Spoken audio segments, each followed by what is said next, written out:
ஒரு வீட்டுக்கு பில்லர் எவ்வளோ முக்கியமோ அதே மாதிரி ஒரு படத்துக்கு ரொம்ப முக்கியமானவங்க அந்த படத்தில் நடிச்சிருக்க கேரக்டர் ஆர்டிஸ்ட், அது குணச்சித்திர நடிகர்கள்.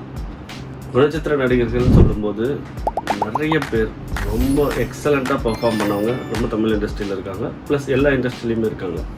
கேரக்டர் ஆர்டிஸ்ட்னு சொல்லும்போது ஒரு 4-5 பேர் நம்ம மைண்டுக்கு டக்குன்னு ஞாபகம் வரும். Like MS Bhaskar sir, Nassar sir, Manorama.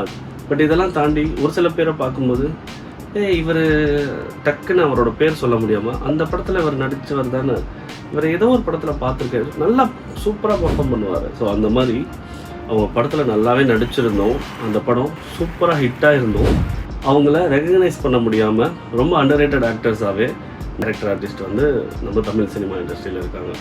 So அதில் நான் ஒன்று ஆகச்சிறந்த படங்களாக இருந்திருக்கு, இல்லைன்னா லைக் சக்ஸஸ்ஃபுல்லாக ஹிட்டாக இருந்திருக்கு. ஸோ அப்படிப்பட்ட ஒரு நடிகரை பற்றி தான் இன்றைக்கி நான் ஷேர் பண்ண போகிறேன். அவர் யாருன்னா டைரக்டர் ஆக்டர் பொன்வண்ணன் சார்.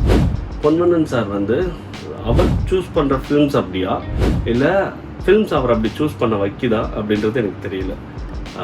ரொம்ப எல்லார் மத்தியிலையும் ரொம்ப பாராட்டப்பட்ட ஒரு படம் தான் பருத்தி வீரன்.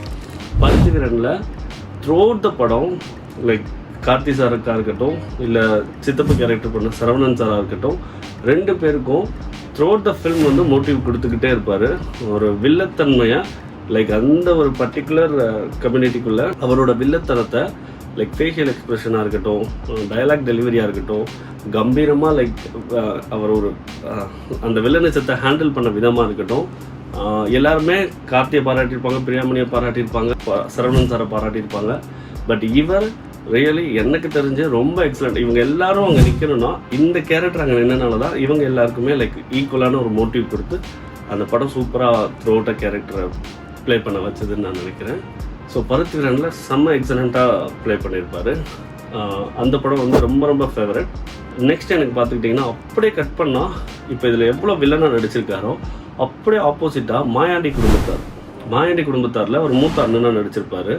ஸோ அதில் பார்த்துக்கிட்டிங்கன்னா ரொம்ப நல்லவனா, ரொம்ப அமைதியாக, ஒரு அப்ராணி, ஒரு சம்சாரி விவசாயியாக, தம்பிகளை பார்த்துக்கிற அண்ணனா, அந்த அளவுக்கு லைக் பொலைட்டாக இந்த கேரக்டரில் இவ்வளோ வில்லனாசனமாக இருந்தவர் இந்த கேரக்டரை பார்த்தீங்கன்னா டோட்டல் ஆப்போசிட்டாக இவ்வளோ லைக் ஒரே ஒரு மூத்த அண்ணன் இருந்தால் எப்படி நடந்துப்பார், ஒரு அமைதியான அண்ணன், பொறுப்பாக இருக்கிற அண்ணன், தன் குடும்பத்தை எப்படி வழி நடத்துகிறாருன்ற கேரக்டரில் ராசு மதுரவன் சார் வந்து அவரை சூப்பராக சூஸ் பண்ணியிருப்பார். பொன்வண்ணன் சாரும் சூப்பராக பெர்ஃபார்ம் பண்ணியிருப்பார்.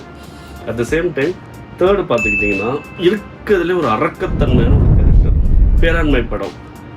ஜெயம் ரவி சாரோட பேராண்மை படம் பார்த்துக்கிட்டிங்கன்னா லைக் அதில் வடிவேலு சார் இருப்பார், லைக் 5 கேர்ள்ஸ் இருப்பாங்க, லைக் ஜெயம் ரவி சார் இருப்பாங்க. இவங்க எல்லாத்தையும் தாண்டி through out the film same இவர் தான் இவரோட நெகட்டிவோட ஷேடை வந்து கொடுத்துக்கிட்டே இருப்பார்.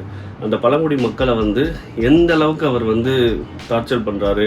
ஜெயம் ரவி சாரை கடைசி வரைக்கும் அந்த போஸ்டிங்கில் இருந்தும் அவரை மதிக்கத்தக்காத மாதிரி இந்த கேரக்டர் என்னெல்லாம் பண்ணுதுன்ற ஒரு ஸ்ட்ரிக்டான ஒரு நெகட்டிவ் ஆஃபீஸர் ரோல் ஒன்று பண்ணியிருப்பார், ஃபாரஸ்ட் ஆஃபீஸர் ரோல்.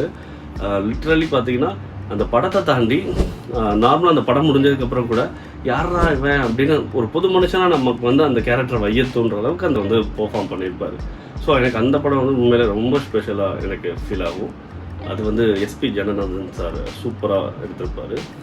இது முடிஞ்சால் அப்படியே கான்ட்ராஸ்டாக இப்போ இதில் எவ்வளோ ஸ்ட்ரிக்டாக சொல்லியிருந்தனோ அப்படியே ஆப்போசிட்டாக அயன் படம், சூர்யா சாரோட ரொம்ப ஃபேமஸான ஹிட்டான ஒரு படம் தான் அயன். ஸோ அந்த அயன் படத்தில் ஒரு 50% அயன் சூர்யா சாரோட ட்ராவல் பண்ணிகிட்டே இருப்பார். அதில் பார்த்துக்கிட்டிங்கன்னா லைக் ஒரு காமெடியாகவும் இருக்கும், லைக் ஒரு பர்ஃபெக்டான ஆஃபீஸராகவும் இருப்பார். இது நெகட்டிவ் ஷேட் இல்லாமல் ஒரு ப்ராப்பரான ஒரு ஆஃபீஸராக இருந்தால் எப்படி இருக்குமோ ஸோ அந்த மாதிரி ஒரு ஆஃபீஸர் ரோல் ஒன்று ப்ளே. வில்லனோட டீம் எல்லாருமே என்ன தப்புலாம் பண்ணுறாங்கன்றதை எப்படி இன்வெஸ்டிகேட் பண்ணுறாருன்றதை ரொம்ப சூப்பராக ப்ளே பண்ணியிருப்பார். கேவி ஆனந்த் சார் ஆப்டாக சூஸ் பண்ணியிருப்பார் பொன்வண்ணன் சார்.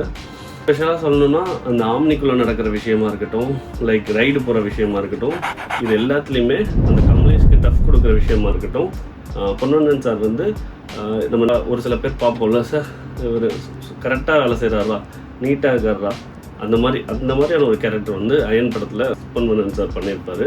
ஸோ இது மாதிரி அவர் படம் இன்னும் அவரை பற்றி பேசுகிறதுக்கு இன்னும் 4-5 படங்கள் இருக்குது.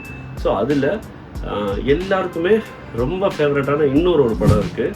அந்த படத்தில் ஒரு முக்கியமான ஒரு கதாபாத்திரம் பண்ணியிருக்காரு. மக்களால் அதிக வரவேற்பு பெற்ற ஒரு படம்.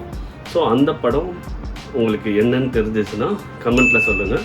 நான் இதோட கன்டினியூஷன் வீடியோவில் அந்த படத்துலேருந்து ஸ்டார்ட் பண்ணுறேன். தேங்க்யூ.